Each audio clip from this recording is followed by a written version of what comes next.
Nous terminons notre trimestre d'études de la Bible autour de la gestion chrétienne de la vie.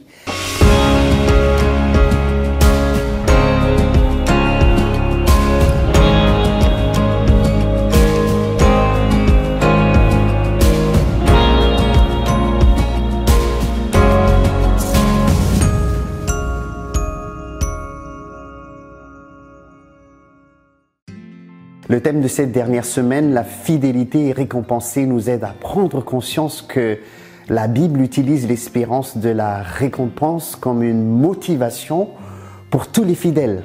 Effectivement, la Bible nous parle de récompense, de ce qui nous est promis par Jésus à son retour. Le texte qui nous est proposé se trouve dans Apocalypse chapitre 21, du verset 1er au verset 8. Je lis les versets 1 et 3 qui soulignent certaines des choses qui nous sont promises. Puis je vis un nouveau ciel et une nouvelle terre, car le premier ciel et la première terre avaient disparu, et la mer n'était plus. Et j'entendis du trône une voix forte qui disait « Voici le tabernacle de Dieu avec les hommes. Il habitera avec eux, et ils seront son peuple, et Dieu lui-même sera avec eux. » Tout comme Jésus avait habité avec nous dans ce monde quand il était venu dans la chair, il demeurera avec nous dans le nouveau monde. Notre monde, sous la malédiction du péché, sera honoré. Ici-bas, où le Fils de Dieu a dressé sa tente au sein de l'humanité, où il a vécu, où il a souffert et a subi la mort. Ici-bas, quand Dieu fera toutes choses nouvelles, le tabernacle de Dieu sera parmi les hommes. Et les humains seront son peuple.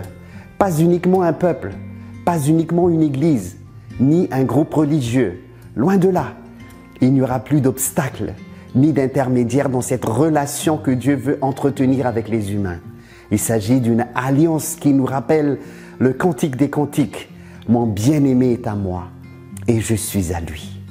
Le verset 4 d'Apocalypse 21 nous dit « Il essuiera toute larme de leurs yeux et la mort ne sera plus. Et il n'y aura plus ni deuil, ni cri, ni douleur, car les premières choses ont disparu. » Apocalypse chapitre 21, verset 4.